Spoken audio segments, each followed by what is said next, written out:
Sir एक मग सगळ्यांना सांगतो की या प्रकरणाची शासनाकडे आम्ही पूर्णपणे अहवाल पाठवलेला आहे. ती प्रोसेस चालू आहे. त्यामुळं आता आम्हाला काही त्याच्याविषयी बोलता येणार नाही.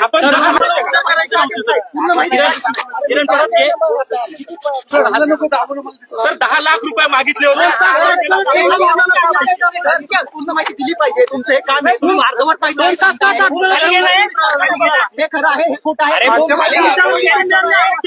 स्पष्टीकरण द्या काय म्हणतात. त्यांना बोलू द्या. सर स्पेसिफिक आरोप आहे 2 मिनिटं व्हायरल झाली ज्याच्यावर 10 लाख रुपये डिपॉझिट करा.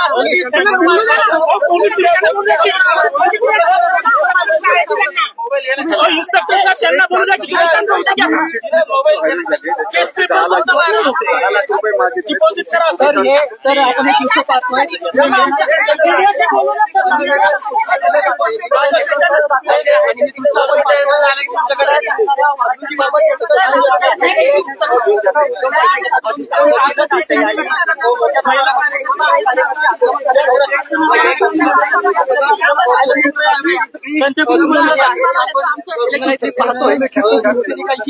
दीनानाथ हॉस्पिटल, दीनानाथ हॉस्पिटल,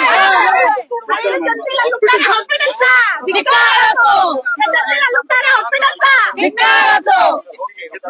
सांगितल्याप्रमाणे दीनानाथ रुग्णालय आता शासनाकडे त्याचा पूर्ण अहवाल देत आहे.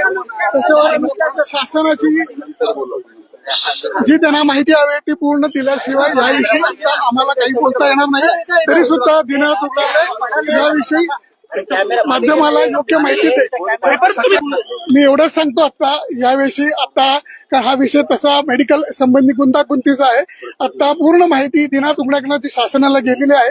त्याच्यानंतर आम्ही तुम्हाला योग्य ते निवेदन देऊ. 10 लाख रुपये मान्य करता चौकशी झाली का? आणि ते पण पेशंट समोर मागणी केली. त्याच पेशंटला टेन्शन घेतलं. 10 लाख रुपये मागताय. मला वाटतं मी स्पष्ट केलेलं आहे. तुम्ही 10 लाख रुपये